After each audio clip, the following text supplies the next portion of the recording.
Today on Vallo Vision News, registration for 2026 is right around the corner. We have a look at all the info you'll need to know to sign up for the classes you need. And how a local art exhibit is honoring the lives of former enslaved people by stitching their names into history. Plus, familiar faces came together for a cause in Vestavia Hills, how they're hoping to impact Alzheimer's research. Vallo Vision News starts right now. Ready to see the one.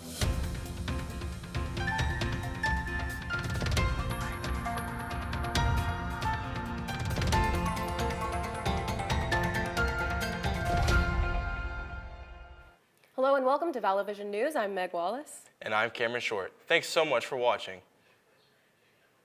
Spring and summer 2026 class schedule are now available in Banner. Be sure to schedule an appointment with your academic advisor before registration opens so that you're able to register for classes. Registration will be open the first week of November at 7 a.m. on the days see on your screen. If you don't know who your academic advisor is or how to contact them, you can find that information in your student profile on Banner.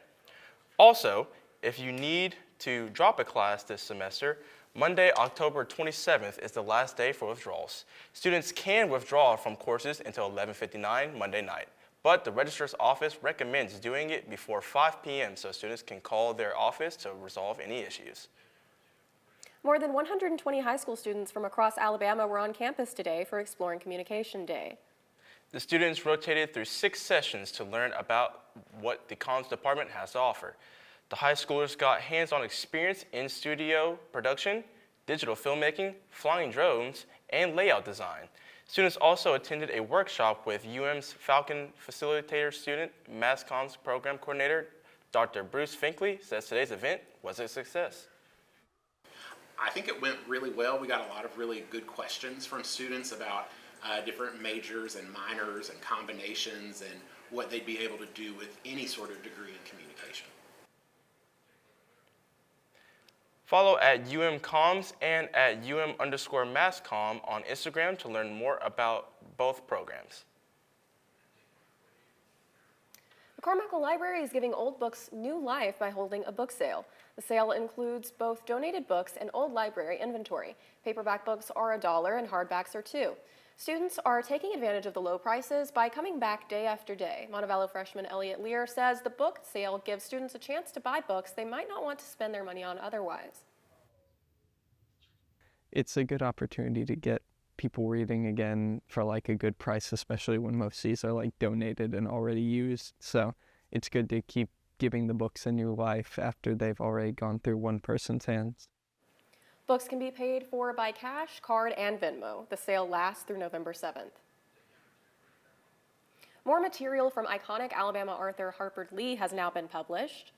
Lee is best known for her classic novel, To Kill a Mockingbird. For a long time, the literary world thought that Lee's only major offering, but shortly before Lee's 2016 death, Got a Watchman was published. Now Lee fans will have additional reading material. 8 of her short stories were published Tuesday in a collection called The Land of Sweet Forever. These writings were found in Lee's New York City apartment after her death. Members of the Montevallo community joined forces last weekend at the Walk to End Alzheimer's Disease event in Vestavia Hills. People gathered together to raise awareness and funds for Alzheimer's care, support, and research. The flowers represent those who are living with Alzheimer's, have lost loved ones to the disease, support someone living with it, and those who support the cause to end it. Men's assistant soccer coach Hector Rivera led the walk. While grateful for seeking that out. My father's illness was different. Well, because I've lost both my parents to either dementia or Alzheimer's disease, it was really important for me to be involved in this walk. This is my first walk in the Birmingham area, but I'm grateful to be here for it. Dr. Bennett says if you're lost a loved one or have been affected by the disease, sharing your story can be very impactful. An exhibit has opened at the Shelby County Arts Council in Columbiana with the goal of remembering the names of enslaved people. The So Their Names project was formed when a group of quilters discovered records containing the names of enslaved people inside of an Alabama church in 2021. Since then, the quilters have been honoring their legacy by embroidering their names into quilts. the Wallace Center actually had a day where they got together and they embroidered the names of people on quilt blocks, and I actually got to go to that workshop that day and help embroider some names on quilt blocks. It was a really cool experience. The Sew Their Names exhibit will be open until November 19th. This past weekend, Alpha Kappa Lambda fraternity went out to Talladega for their annual fundraiser. Members had the opportunity to work both in the suites and the infield. Members had the chance to run food, serve guests, and watch the race. All money earned from working this race goes toward the chapter and provides more opportunities for them to grow. Members say it's their favorite fundraiser and are always looking forward to the next race. So today at Talladega, I got to serve food to wonderful people and had great opportunities to network with them. It was a wonderful experience, and I would come back again. To see more about their trip to Talladega and other of their activities, visit their Instagram page at Vallo AKL. Zeta Phi Beta hosted a bake sale on Monday to kick off their event week. Vallo Vision News reporter Eliza Hyman joins us in the studio with more. Eliza? Thanks, Meg. October 20th started Zeta Week, and the sorority is hosting one event a day until Friday to celebrate. The sorority set up on Farmer Stage Monday with homemade baked goods. Students lined up to take their pick from what Zeta Phi Beta brought to the table. Once students made a purchase, they were able to put their name down on the sign-in sheet to enter a $50 giveaway. Students can attend Zeta's events all week to get more entries and even get a bonus entry for attending all events. I love to bake, so I baked some of the stuff for the bake sale, so it just kind of helps me like with my passion for baking and stuff like that. But I just love to host events and let people know that the Zetas are here. There are still 3 events left this week, including an informational session tonight. You can see more details, including locations for all of their events, on the Zeta Phi Beta Instagram. Make sure to look out for Zeta's future events to get your chance to sign up for the $50 giveaway. Back to you, Meg. Last Friday, the SGA held their Halloween bash in Farmer. Students dressed up and had a spooky good time celebrating Halloween festivities with candy, games, and refreshments.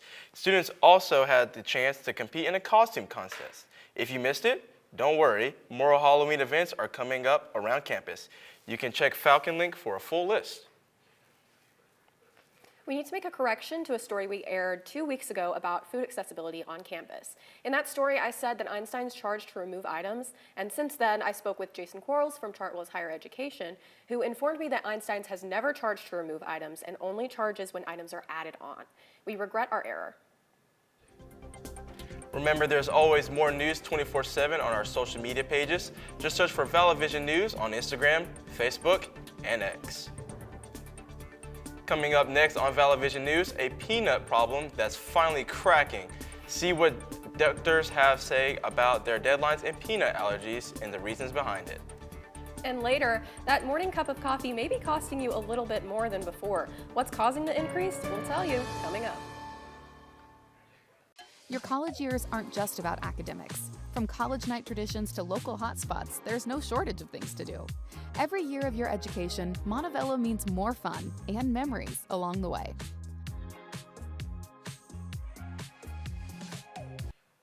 In today's health headlines, fewer children are developing peanut allergies. That's according to a new study in the journal Pediatrics that shows a 43% drop in peanut allergies. This shift comes after a big change in national guidance in 2017 that encourages early peanut introductions for babies. Experts says early exposure helps babies build food tolerance through the gut. The study says eggs are now the top food allergen for younger kids. Speaking of allergies, check your freezers. Publix is recalling one of its store's brand flavored ice creams. The grocery chain says its rich and creamy vanilla ice cream may contain an undeclared egg allergen. The recall ice cream may also contain a mismatched French vanilla container lid. The product is sold in half-gallon containers and has a sell-by date of June 19, 2026. They are being sold across all 6 states in the Southeast, including Alabama. For more information, it is on Publix's website. In a new statement this past Monday, Big Cities Health Coalition said falling vaccination rates are leading to new outbreaks of measles and polio. The group also accuses some federal officials of spreading false claims and limiting access to vaccines. City health directors say they're stepping up and organizing to protect communities as trust in federal health agencies decline. Major medical groups are also breaking from the CDC after recent changes to vaccine recommendations. A recent report in a medical journal on human nutrition and dietetics says people who have trouble going should put kiwis on their plate. The report says eating 2 or 3 kiwis per day can make a difference with constipation. Researchers say roughly 10 to 20% of people suffer from a form of constipation, which can be caused by stress, lack of exercise, and low fiber intake. If kiwi isn't an option, other foods that can help include prunes, rye bread, yogurt, and oranges. Still ahead on VBN when those kiwis and fibers start working. Charmin has a new product that has you covered. We'll be right back with a look at this week's consumer headlines.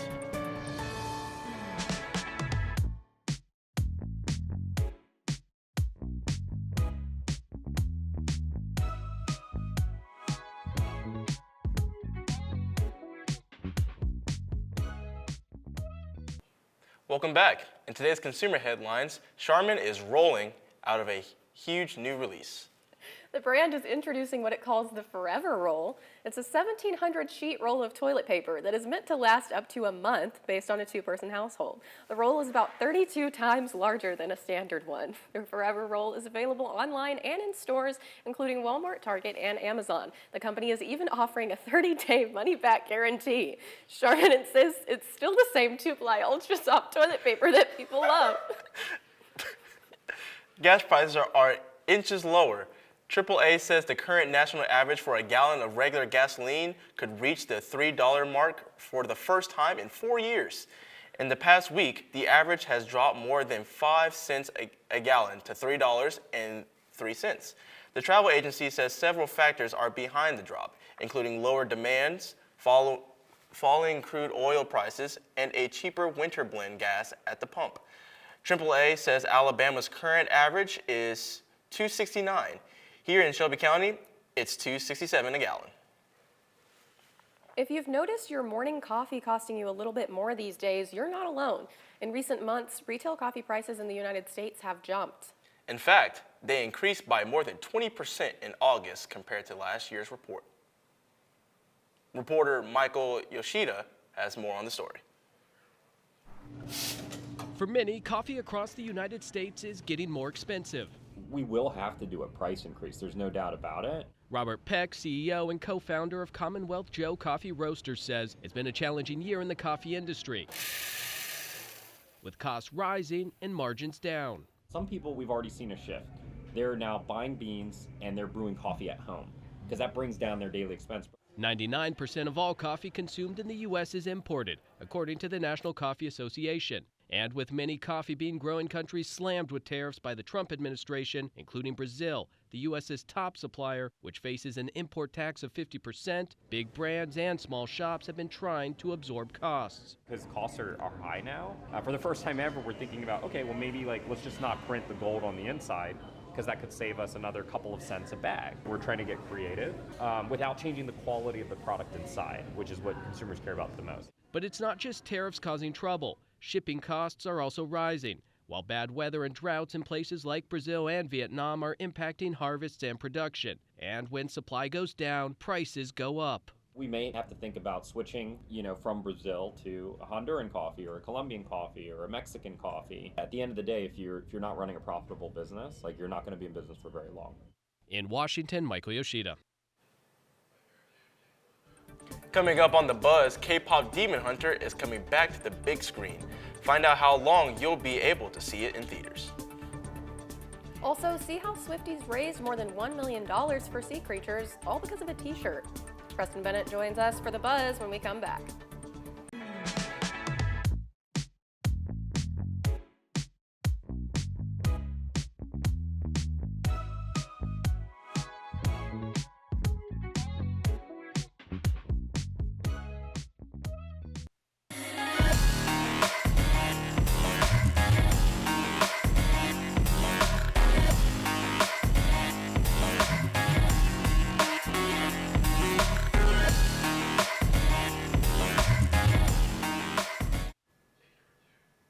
Welcome back to Vallo Vision News.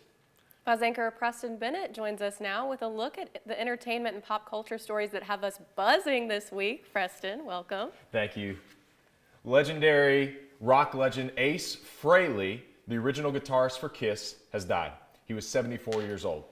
Frehley's family says he passed away last Thursday in New Jersey following a recent fall at his home. Frehley co-founded Kiss in 1973 and became famous for his spaceman persona. He left the group in the early 1980s but went on to launch a successful solo career. In 2014, he was inducted into the Rock and Roll Hall of Fame with Kiss. Frehley is survived by his wife, daughter, and 2 siblings.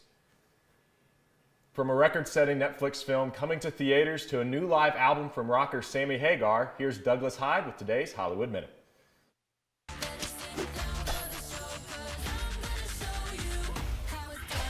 A sing-along version of K-pop Demon Hunters is returning to the big screen for Halloween. The hugely popular animated film is back in theaters on a limited run from October 31st to November 2nd.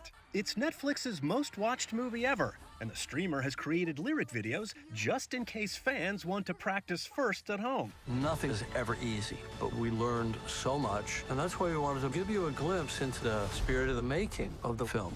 Want a deep dive into the making of a blockbuster? James Cameron leads the way in Fire and Water, making the Avatar films.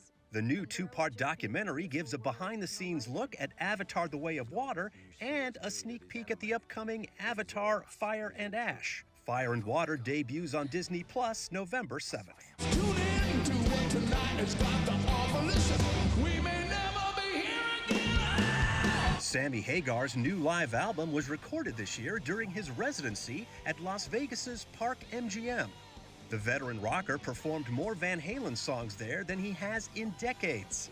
Hagar says he and bandmate Michael Anthony figured it was time. Once Eddie died and Alex said he sold all his equipment, it was like, okay, there's never going to be a Van Halen reunion, and that's done. So Mike and I just looked at each other, high-fived, and said, let's go out and do it. And oh, it's such a pleasure singing 5150, Summer Nights. In Hollywood, I'm Douglas Hyde.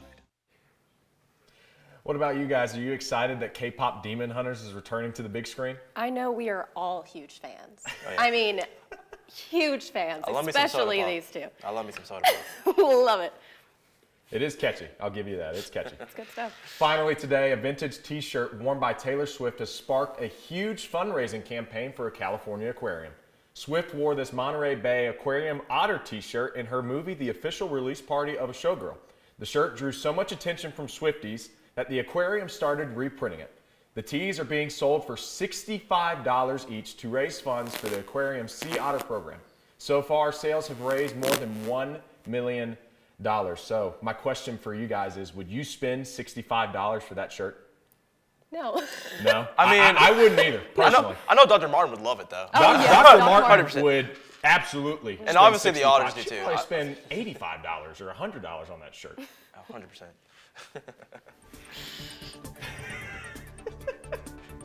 Remember, there's always more news from our team of reporters on our website, vallovisionnews.com.